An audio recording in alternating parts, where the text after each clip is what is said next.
fascinating instrument. Yes, it's an extremely fascinating instrument. So this is always jackfruit wood, is it? Yeah. Always. Because of the rich tone, it's like same as the mridangam. The wood has that speciality and And I gives a was rich reading tone. that you have to keep it moist just right, otherwise, otherwise it has a high pitched sound. Yeah. If you don't, initially it'll approximately sound like this. Each kanjira sounds different. These are the two different sounds. So you need to moist and make it bring down to a comfortable. So throughout the bass concert, sound. your performance, you keep doing It changes according to where you play. Sometimes you play in a air-conditioned hall, or sometimes you play in open air, and accordingly, according to the weather it changes. So And we can need you to show us what kind of tonal variations it's capable of? probably play for some time, and I'll demonstrate a few tonal variations I can make.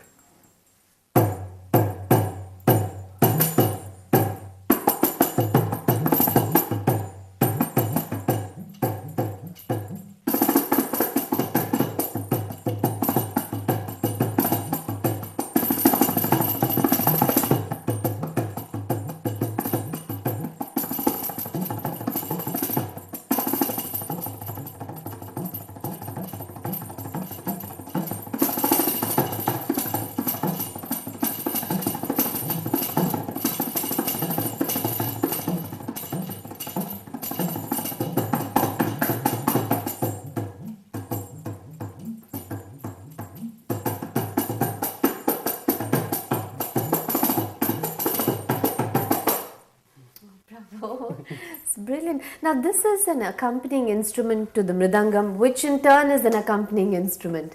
So, do you think that the kanjira will ever stand on its own? I mean, I'm asking a question that I can answer myself, considering the work that you both are doing together. But Yeah, many years back, when you look into the history of kanjira in a traditional concert format, kanjira was always sitting in the front, where now the mridangam vidwan sits.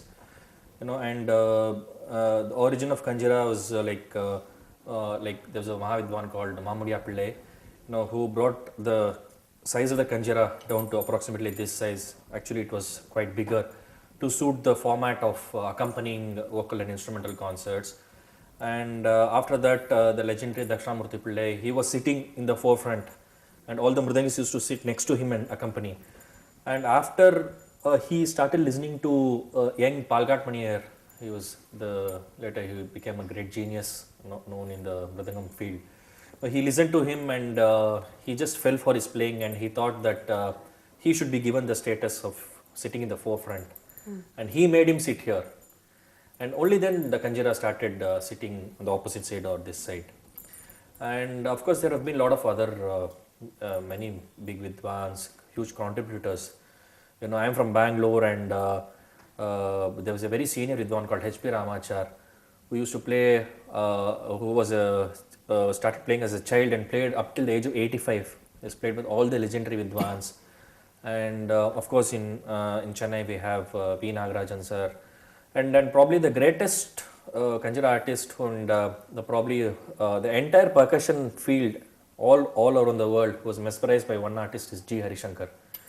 Whatever one could play with both hands, and he made it play with one hand, and that was very difficult to play with both hands. He just mesmerized with his playing. so how would you play it with both hands?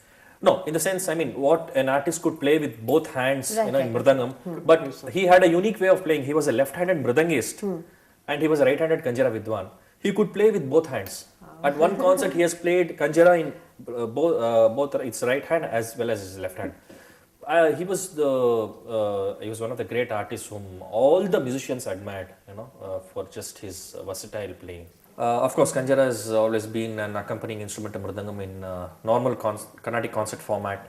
But of late, there are many opportunities where you play in percussion solos or percussion ensembles. But it was due to Anil, who thought that after he created Madirakshi with Guru Charan, he thought that kanjira the sound of kanjira would very well suit this format of piano and charanan. And it was a huge challenge for me initially because I was always used to playing in a normal Carnatic concert format. Then I had to change accordingly. We sat, we worked, and Oh, Maya was magical. Thank you. Magical, yeah. But also, I think after that, to me, it has always been interesting to me to see how well he has adapted his playing to this kind of format. What I created not only with Guru Charan, but also he has accompanied me now with Ravi Kiran, where again it's the Chitraveena, the piano, and the Kanjira. There's no Mridangam. Then we have done work with Lalgudi Ji Jayakrishnan, whom of course you saw earlier, and with Unnikrishnan. Yeah. And with all these formats, it's been only Puru with all of us. And what is great about him for me is that not only does he understand what the music requires, but most importantly, understands me. And I think that chemistry is very, very important. I'll play a bhajan that we are both extremely attached to. It's actually by Sadashiv Brahmendra and it's called Pebare Ramarasam. And it's set in a rag called Ahid Bhairav, which is actually an import for us from Hindustani music.